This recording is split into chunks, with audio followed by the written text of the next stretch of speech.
This channel does not promote any violent, harmful, or illegal activities. All content provided by this channel is meant for an educational purpose only. মুখ্যমন্ত্রী হুঁশিয়ারি দিয়েছেন, কিন্তু তারপরেও জল ছাড়ার পরিমাণ কমালো না ডিভিসি। দুর্গাপুর ব্যারেজ থেকে ছাড়া হচ্ছে ৭৩,০০০ কিউসেক জল। মাইথন ও পাঞ্চেত থেকে ৭০,০০০ কিউসেক জল ছাড়ছে ডিভিসি। জয়ন্ত আমাদের প্রতিনিধি আমাদের সঙ্গে রয়েছে দুর্গাপুর ব্যারেজ থেকে সরাসরি।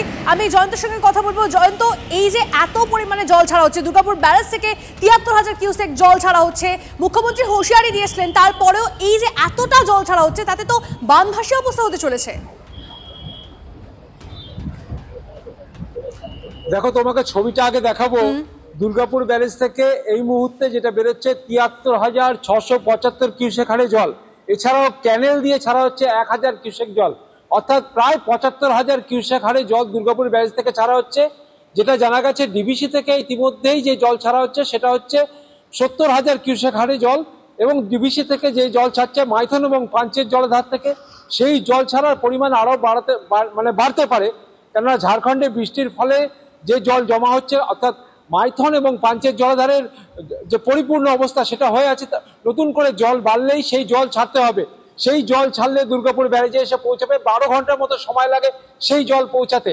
সেই জল এসে পৌঁছালেই কি দুর্গাপুর ব্যারেজ থেকে জল ছাড়ার পরিমাণ আরও বাড়বে। এর সঙ্গে সাঁড়াশি আক্রমণ হচ্ছে।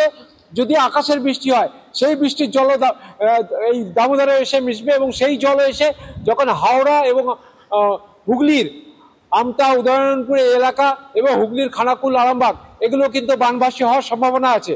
বারবার যে কথা বলা হচ্ছে যে রাজ্যকে না জানিয়ে ডিভিসি জল ছাড়ছে, কিন্তু না জানিয়ে ছাড়ছে কিনা বা অনুমতি নিয়ে জল ছাড়ছে কিনা সেটা কিন্তু পরিষ্কার নয়। তবে রাজ্যকে জানিয়ে যে একটা চিঠি দিয়ে প্রত্যেকবার জানাচ্ছে ডিভিসি যে এই পরিমাণ জল ছাড়া হচ্ছে, সেচ দপ্তর থেকে সেই চিঠি কিন্তু সংবাদ মাধ্যমকে দেওয়া হচ্ছে। অর্থাৎ রাজ্য জানে যে জল ছাড়া হচ্ছে, যদিও আলোচনা করে জল ছাড়া হচ্ছে কিনা সে বিষয়ে পরিষ্কার না। যে বিষয়টার দিকে আমরা নজর রেখেছি এই মুহূর্তে আপনাদেরকে জানিয়ে রাখি, ফের বঙ্গে প্লাবন সংখ্যা। কারণ আপনারা জানেন ৭৩,০০০ কিউসেক হারে জল ছাড়া হচ্ছে দুর্গাপুর ব্যারেজ থেকে, লাগাতার জল ছাড়ছে ডিভিসি, এবং তাতে একটা আশঙ্কা রয়েছে প্লাবনের। হাওড়া হুগলির যে সমস্ত নিচু এলাকা রয়েছে সেই এলাকাগুলোতে বানভাসী অবস্থা হতে পারে, এমনটাই আশঙ্কা করা হচ্ছে। মুখ্যমন্ত্রী অভিযোগ করেছেন যে তা না জানিয়ে এই জল ছাড়া হচ্ছে, যদিও সেই অভিযোগ অস্বীকার ডিভিসি। পুজোর মধ্যেই জল ছাড়ায় ডিভিসিকে আক্রমণ মুখ্যমন্ত্রী। উৎসবের সময় বাংলাকে বিপর্যয়ের মুখে ফেলার চেষ্টা হচ্ছে। পুজোর মধ্যে এইভাবে জল ছাড়া নিন্দনীয়, কোনোভাবে বরদাস্ত করা যায় না। তীব্র প্রতিবাদ জানিয়ে সোশ্যাল মিডিয়ায় সরব মুখ্যমন্ত্রী। ভোটমুখী বাংলার বিরুদ্ধে কেন্দ্রের চক্রান্তের অভিযোগ অভিষেকের, যদিও ডিভিসির দাবি রাজ্যের সেচ দপ্তরকে জানিয়েই জল ছাড়া হচ্ছে। কেন্দ্র সরকারের বরাবরের স্বভাব, যেখানে দশমী পার হলো না, ঠিক দশমীর মধ্যেই তার পরের দিন এত একটা পরিকল্পিতভাবে ম্যান মেড ডিজাস্টার বা বন্যা, এটা প্রতিবার ডিভিসি করে। এবার যেহেতু নির্বাচন রয়েছে, তাই বাংলা বিরোধী স্বভাব বা আচরণটা দেখাতে হবে, তাই পুজোটাকেও এরা রেয়াত করলো না, ছাড়লো না। মানুষ শান্তিতে পুজো কাটিয়ে দশমীর পরের দিন এত মানুষের জীবন কার্যত বিপদের দিকে ঠেলে দেওয়া, এটা বিজেপির বরাবরের স্বভাব। স্টেট গভর্নমেন্টকে ইন্টিমেট না করে ম্যানমেড ডিজাস্টার, এবার বলবে সেখানে আমাদের স্টেট গভর্নমেন্টের প্রতিনিধি রয়েছে, কিন্তু আপনারা তো স্টেট গভর্নমেন্টের সাথে কোনো রকম ইন্টিমেশন, কোনো কোঅর্ডিনেশন করেন না, কোনো আলোচনা করেন না। আর বাংলার প্রতি বঞ্চনা কেন? বাংলাকে ভাষাতে চেয়েছে। বাংলা যেহেতু এদের ভোট দেয়নি, বাংলাকে ভাষাতে চেয়েছে। বিসর্জন হবে বাঙালির না, বঙ্গবাসীর না, বাংলার বিরোধীর জমিদারদের, বিজেপির।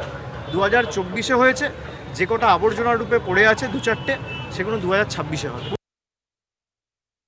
তো নতুন কিছু নয়, প্রত্যেকবারই মুখ্যমন্ত্রী এই তত্ত্ব নিয়ে আসেন।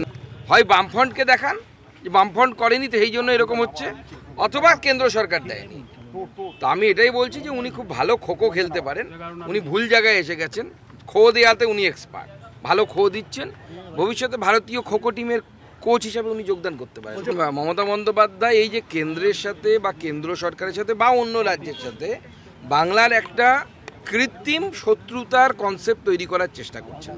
উদ্দেশ্য একটাই, বাঙালি এই সেন্টিমেন্টের উপর ভরসা করে হিন্দু ভোটকে ভাগ করা। তৃণমূলের বিসর্জন হবে, এবারে নির্বাচন তৃণমূলের বিসর্জন।